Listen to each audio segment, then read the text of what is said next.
The wind that rolled across the frontier carried more than dust. It carried stories, some whispered, some shouted, some etched into the bones of towns that rose from nothing and vanished just as fast. In the Old West, law was often a fragile thing, stitched together by weary sheriffs, circuit judges, or sometimes by the grim will of a crowd. Justice could be swift, it could be merciless, and it could be brutally creative. In the mining town of Dry Creek, they once built a wooden scaffold in a single afternoon. A gambler named Silas Trent had been caught cheating at cards, and cheating in a boomtown full of armed men was a dangerous mistake. They dragged him through the muddy street while the saloon doors swung behind them, and by sunset he stood with a rope around his neck. Hanging was the most infamous punishment in the West, public, final, and meant to send a message that dishonor would not be tolerated. Not all punishments ended in death, but many were meant to scar. In Abilene, horse thieves were treated with particular hatred. A man's horse was his livelihood, his escape, his companion. To steal it was to steal survival. One thief, caught with 3 branded mares that did not belong to him, was tied to a post in the center of town and lashed until his back ran red. Whipping was common in places where jails were little more than wooden shacks. The pain was meant to be remembered long after the welts faded. Sometimes the punishment came not from a court, but from a vigilante committee. In Montana Territory, cattle rustling had grown so bold that ranchers formed their own secret tribunal. They wore handkerchiefs over their faces and rode at night. When they caught a rustler named Boone Kettering, they did not wait for a judge. They dragged him to a cottonwood tree and left him swinging in the cold dawn. Lynching, brutal and extrajudicial, stained the history of the frontier more than any statute ever did. Branding was another cruel mark of justice. In certain settlements, repeat thieves had a letter burned into their skin, T for thief, pressed hot against flesh while 2 men held them down. The scream echoed long after the iron was removed.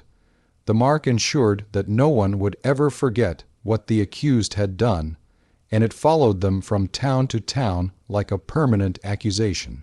There were places where banishment was considered kinder than death. A man convicted of murder might be spared the noose if evidence was uncertain, but he would be given 24 hours to leave town forever. A rider once galloped out of Dodge City with nothing but a canteen and the clothes on his back, warned that if he was seen again, he would not be given a second chance. Exile into harsh wilderness could be a slow sentence all its own. In mining camps, claim jumping was treated with vicious severity. Gold fever made men desperate. When a prospector was caught trying to seize another man's strike in Nevada, the miners stripped him to the waist and forced him to stand in the icy river at dawn while buckets of freezing water were poured over his head. They called it baptizing the thief, though there was nothing holy about it. Tar and feathering left victims humiliated and burned. In Kansas, a newspaper editor who printed accusations without proof found himself dragged from his office. The townsfolk poured hot tar over his clothes and rolled him in feathers until he resembled a grotesque bird. Then they paraded him down Main Street before driving him out. The physical pain was bad enough. The humiliation lingered longer. Stockades were used in some settlements. A drunk who smashed up a general store was locked in a wooden frame in the center of town, his head and hands protruding for all to see. Children mocked him. Townsfolk tossed rotten vegetables. The public nature of the punishment was part of its power. Railroad camps sometimes practiced a harsher discipline. A worker who assaulted a fellow laborer might be tied to a wagon wheel and left under the blazing sun for hours, given only a mouthful of water. The relentless heat was punishment enough.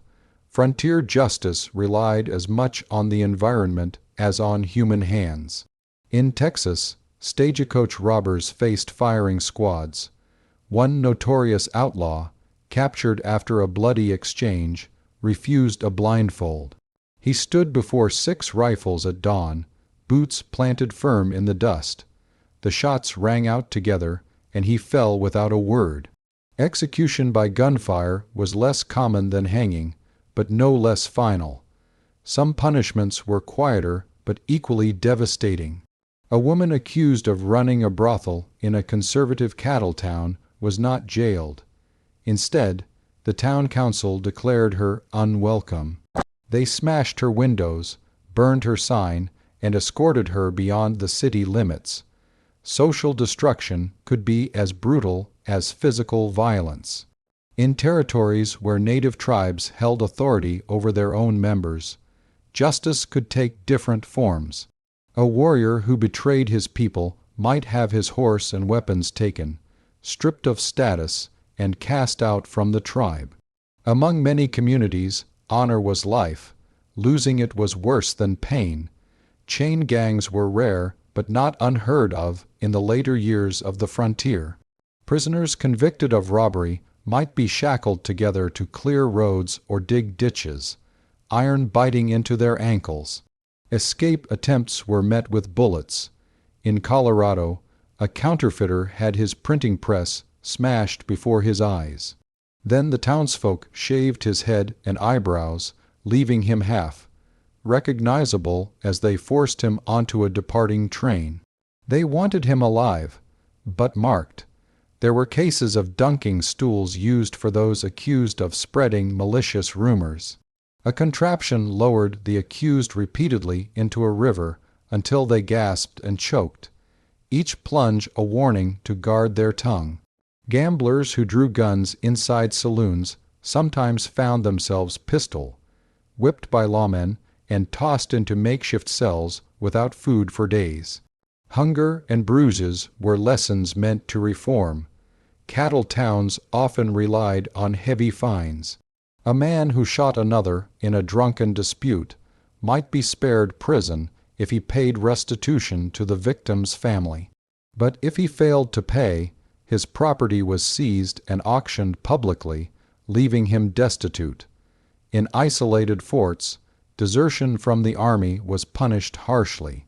Soldiers caught fleeing faced hard labor, irons, or even execution during wartime. The desert was unforgiving. Discipline had to be stronger. There were instances where accused murderers were forced to dig their own graves before execution. The act was symbolic, grim, and meant to remind them of the finality of their crime. In certain boomtowns, thieves were made to wear signs around their necks declaring their offense. "I stole." Scrawled in charcoal, they were marched through town before being released with a warning never to return. Some sheriffs preferred the strap, a thick piece of leather used on backsides or shoulders, administered behind closed doors, but known about by everyone. Horse rustlers sometimes had their ears notched as a visible mark, a permanent alteration to identify them if they reoffended. Fraudsters who sold worthless land deeds were sometimes forced to refund victims at gunpoint, standing in front of the very crowd they had deceived. One particularly grim punishment involved riding the rail. The accused was forced to straddle a wooden rail carried on men's shoulders, bouncing painfully through town while the crowd jeered. In rare but brutal cases, accused murderers were burned out of hiding places, smoke choking them into surrender before they faced hanging. There were towns where the jail itself was punishment enough.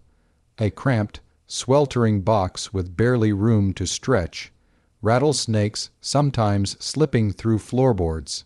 And always there was the noose, waiting as the final measure when all else failed. The Old West was not a single place but many lawless camps, growing cities, tribal lands, military forts. Justice shifted depending on who held power and how much patience they had. Brutality was not always the answer, but it was often the method chosen when fear outweighed mercy. As railroads expanded and territories became states, formal courts replaced vigilante ropes. Judges in black robes replaced masked riders.